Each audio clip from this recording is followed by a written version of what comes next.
Good afternoon, everyone. Hope everybody's having a great Sunday.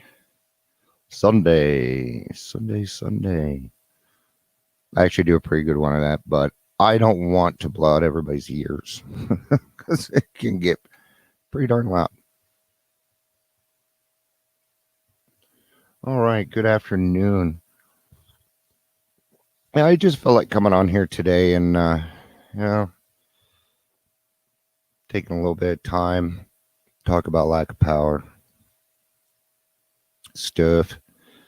And it's been kind of a weird week.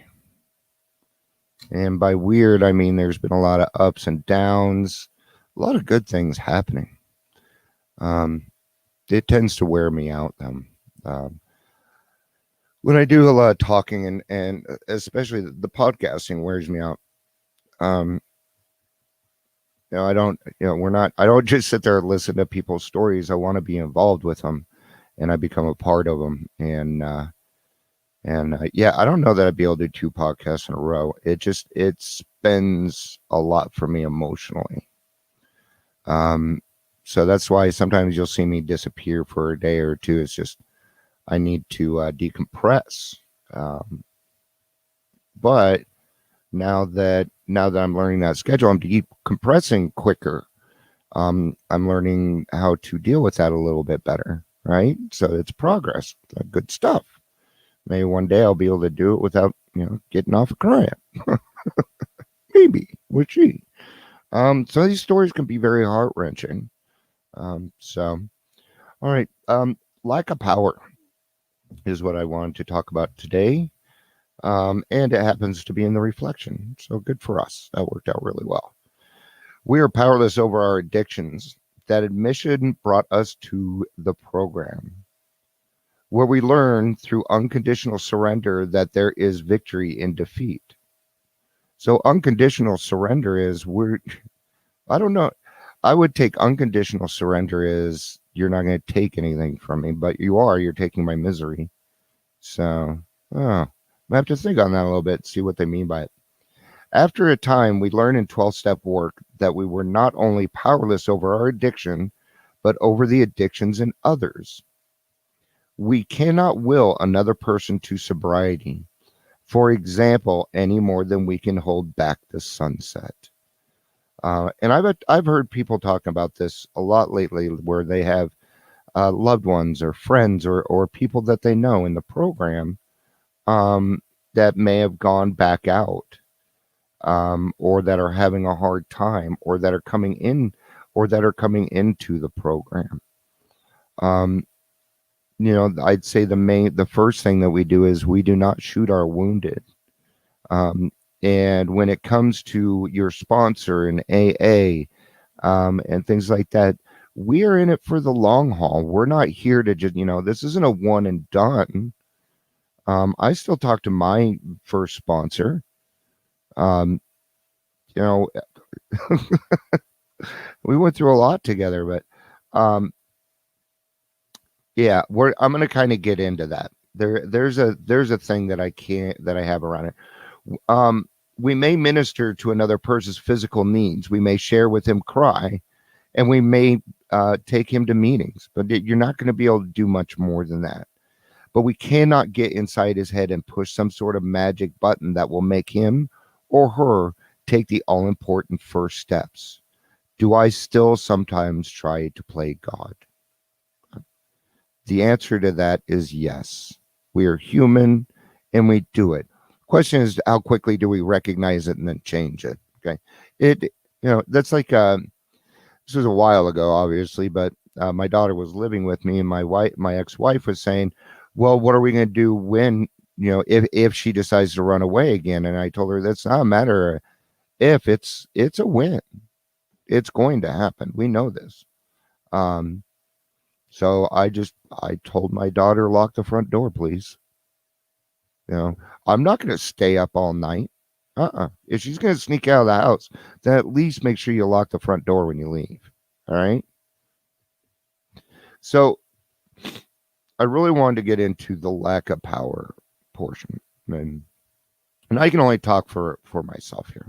But I've done a lot of different things in this world. But growing up, I was picked on a lot, things that So I didn't have many friends, So I was never the guy that got to pick the team, if that makes sense. So I was never in any position where I had any real true power or control, right? It wasn't, and I was certainly, unless it was kickball, then I was picked after the cool kids.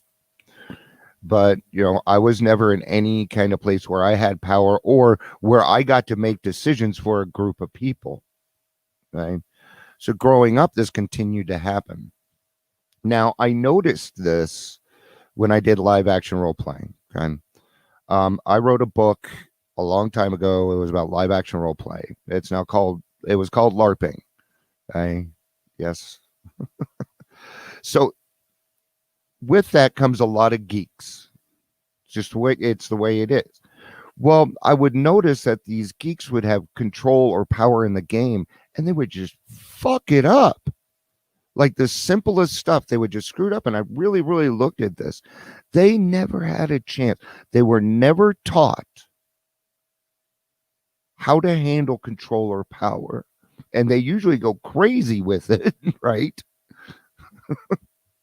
But it's because they had never been taught that. We're the same way in the program here, okay?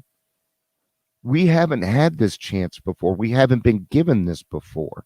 So we are learning. We are currently learning on our lack of power or what power we may actually have. Okay? I know for me, I pick my words. I don't want to say carefully, but I choose the words that I say for maximum effect. Okay? Because I want everybody to have the chance to be able to grasp what it is that I'm saying, whether I put that in whether I just say it, read it out of a book, and I give examples. So I kind of do three things to hopefully you guys catch on to that. So we have to remember that we may not know how to handle that yet.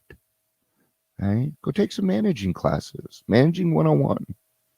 It's take counseling 101. That will help you a lot. And so there's some key things. There's a couple of key things. Never ever ever work harder than your sponsor or your client. Right? And remember, they're going to go their own path. You don't get to decide that. You are just providing the tools. And then you best just sit back and watch and keep your fingers out of it.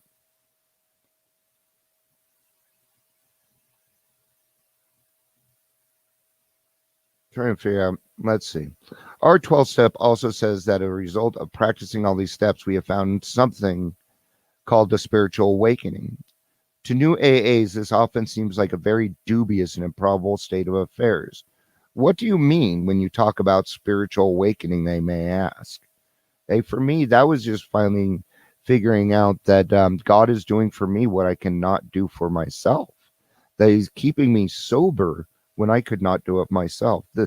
Maybe there are many definitions of a spiritual awakening. Are they as there are people who have had them? Okay, now the reason that there are a lot of different spiritual awakenings is we all are different people. Okay, there's an attraction rather than promotion. If there was only one way to attract, we'd be a much smaller community. And these things which they have in common are not too hard to understand. When a man or a woman has a spiritual awakening, the most important meaning of it is that now he has been able to do, feel, and believe that which he could not do before on his unaided strength and resources alone. We're free men. He has been granted a gift which amounts to a new state of consciousness and being. Means we are no longer the person that we were, and we are now becoming the person that we should have been all along. He has been set on a path which tells him he is really going somewhere. That life is not a dead end, not something to be endured or mastered. In a very real sense, he has been transformed because he has laid hold of a source of strength which, in one way or another, he had hereto denied himself. Yeah. He finds himself in possession of degree of honesty, tolerance, unselfishness, peace of mind, and love, which he had thought himself quite incapable. What he has received is a free gift, and usually, at least in some small part, he has made himself ready to receive it. AA's manner of making ready to receive this gift lies in the practice of the 12 steps of our program. So let's consider briefly what we have been trying to do up to this point. I'm not going to go over that. It's 12 steps pretty long in there. But what I really liked about that is our lack of power is replaced by other things. Okay, where we thought we might have power, because when you say something to your sponsee, they are listening. They came to you because they saw something in you that they wanted. Okay, so this is how we need to approach it. We need to approach it with a degree of honesty, tolerance, unselfishness, peace of mind, and a love which we had taught ourselves. Okay, so what we can do is maybe start to teach that person how to love themselves. I think that would be great. Men especially have a hard time with this. I love having the conversation with men where I'm like, okay, today we're going to learn how to love ourselves. Right? You would actually be amazed how emotional how emotional we can be. It just has to be the right situation with the right person, right? I mean, the stars have to align, literally. That you will find that men in certain situations will open up, and it's usually with other men. Okay, other men that they know are not going to give them shit about it, because men like to do that to each other. Oh, Dion, I see you there. You're an asshole. I don't get any. I don't get any of that stuff. Giving each, I had a guy give me credit. He didn't even know me. I'm like, dude, you back off. Don't poke the bear. Silly. Or there we go again. That seems to be making people laugh. So, all right, we face those emotions. We want to run. Okay. The key is once we start talking about them, they no longer have that power. There again, how about lacking our power, making our power and lacking on it, right? Giving it no more power, giving our power none, noonie, right? Because we don't have any. We don't. And quite honestly, if we did, we wouldn't know what the fuck to do with it. Okay? We wouldn't. I work with a lot of different people, and I worry a lot of times, like, okay, yeah, am I putting them in the right position? And I just look at them like, you know what? They're over there laughing, having fun. I'm gonna stay the fuck out of it. I help people find their passions. That's what I've been doing lately, and God has just been giving me lots of places to put people. That are a lot of fun that I don't find fun, but you would find fun. You know what I mean? I understand my all too human need to be the boss, have the upper hand. I don't know. I don't even want that anymore. To be the final authority, even in the humbling business of my own addiction. So you guys know I do a podcast. It's not.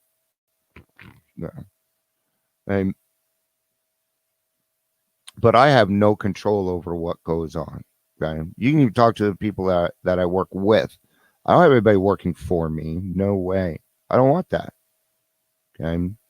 A lot of decisions are actually made by the other people. You know, hey, Dion, we kind of see this, and maybe I think that would be better. Okay, you are right. And we have those discussions, and we're open minded, and we get through them, and there's no feelings that are involved with it. We're making decisions. Nobody has the upper hand. No one. We make the decision together under God's guidance, just like we do in AA. It works really well. May I see how easy it would be to become a big shot 12 stepper. No, I'm not Russell Brand. I got to make fun of the guy. Or could be laying down, and some sheets and a pillow. Oh, I hope we all so wonderfully well today. Yeah, I mean, do that crap. I have no control over one another's addiction more than someone else has control over mine. Today I will remember I cannot engineer another's sobriety. You can't. Okay? And you would be doing yourself a huge disservice if you did, because if you were going to spend your time working on that person's inventory and their stuff, you're doing a couple of things. Number one, you're not focusing on yourself.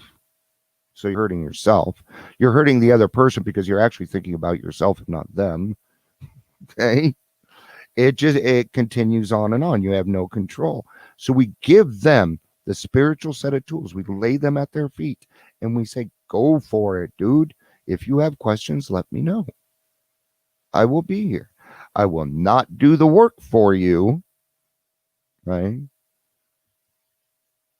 They said that we got this stuff for free, but I'm going to tell you something. It's not free. In my world, it wasn't free. Right? Yes, it's freely given to us. Right? But you're going to put in a lot of hard work. Right? You're going to put a lot of hard work in for it. And you should be proud of yourself for doing that. I'm not saying prideful, but you can be proud of yourself for that. In fact, let's do it now. I want everybody to give themselves a pat on the back. Good job, Deanne. Good job. That's it. It's over. Okay. But I feel a little bit better about myself. You know, been a tough week. I got a lot of stuff done. Good job this week, Deanne. Thank you, God, for letting me have it. Thank you, thank you, thank you. All right. That'll be it. I guess I'll be back for tomorrow's daily reflection. I needed this today. So thank you guys for being here. I did it. Not because I was down, not because I was anything. I just felt like it. So, all right. Have a great day, guys. I love y'all. You know I do. I have a ton of impressions, guys. So, peace out and have a day. Thank you, Chris. I love you, brother.